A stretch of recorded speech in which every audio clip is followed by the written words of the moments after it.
Serangan udara Israel ke kamp pengungsi Nusairat di tengah-tengah jalur Gaza yang terkepung menyebabkan sejumlah bangunan hancur. Informasi selengkapnya kami rangkum dalam Jendela Dunia.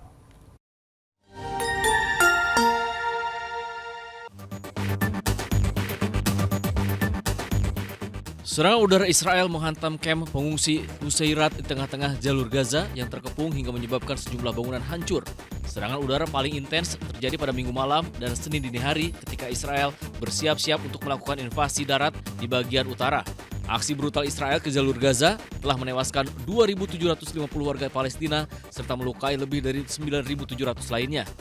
Serangan udara selama seminggu telah menghancurkan pemukiman warga namun gagal menghentikan tembakan roket militan ke Israel.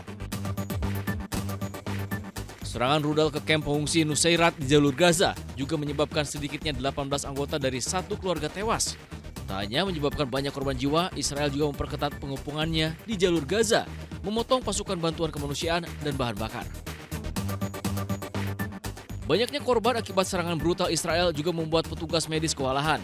Ambulans mengangkut korban luka menuju Rumah Sakit Nasser di Khan Younis, rumah sakit terbesar kedua di Gaza. Para dokter dan tim medis kelelahan menghadapi banyaknya korban luka dan tewas yang terus berdatangan. Apalagi banyak petugas medis yang menjadi korban serangan Israel. Sedikitnya 16 petugas kesehatan tewas dan 27 lainnya terluka sejak 7 Oktober.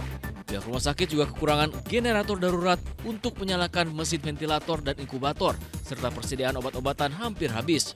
4 rumah sakit di Gaza tidak lagi berfungsi dan 21 rumah sakit telah menerima perintah Israel untuk mengungsi.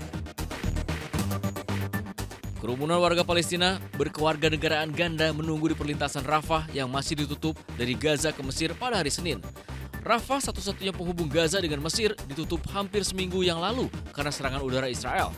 Sejumlah warga berkewarganegaraan ganda yang menunggu di Rafah mengatakan bahwa hidup mereka bergantung pada apakah gerbang tersebut akan dibuka atau tidak. Hamdan Abduspetan, berkebangsaan Palestina Amerika, seorang warga New York berusia 76 tahun dari Syracuse, mengaku terjebak saat sedang mengunjungi saudara perempuannya yang menderita kanker di Deir al-Balah ketika perang tiba-tiba meletus. Sementara orang-orang menunggu untuk pergi dari sisi Gaza, pasukan bantuan yang datang dari Mesir juga terhenti. Sebuah konvoi truk yang membawa pasukan penting dari pendudukan Gaza menunggu di penyeberangan Rafah antara wilayah yang terkepung dan Mesir pada hari Senin. Lebih dari 1 juta orang telah meninggalkan rumah mereka di jalur Gaza menjelang invasi Israel. Kelompok-kelompok relawan memperingatkan bahwa serangan darat Israel dapat mempercepat krisis kemanusiaan. Pasukan Israel yang didukung oleh kapal-kapal perang Amerika Serikat menempatkan diri mereka di sepanjang perbatasan Gaza. Warga AS di Pelabuhan Haifa, Israel pada hari Senin mulai menaiki kapal evakuasi yang akan membawa mereka ke Siprus. Maskapai penerbangan komersial sebagian besar berhenti terbang ke Bandara Internasional Ben Gurion di Tel Aviv di tengah perang yang sedang berlangsung. AS mengumumkan pada hari Minggu bahwa mereka akan mengirim kapal untuk mengumpulkan warga sipil mereka dari Haifa dengan rencana untuk menyeberangkan ke Siprus di Laut Tengah. Perdana Menteri Palestina Muhammad Shtayyeh memperingatkan adanya tindakan militer yang bertujuan untuk menggusur rakyat Palestina di jalur Gaza di tengah perang yang sedang berlangsung antara Israel dan Hamas. Seruan Israel untuk mengevakuasi setengah dari populasi Gaza menimbulkan kekhawatiran terulangnya peristiwa Nakba pada tahun 1948.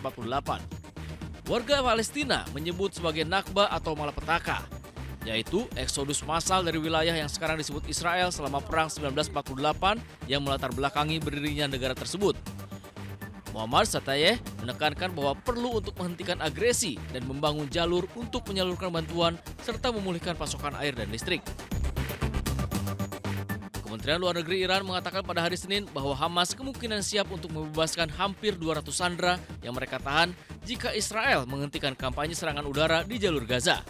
Iran juga memperingatkan bahwa mereka dapat terlibat dalam perang jika Israel melancarkan serangan darat di jalur Gaza dalam beberapa hari mendatang.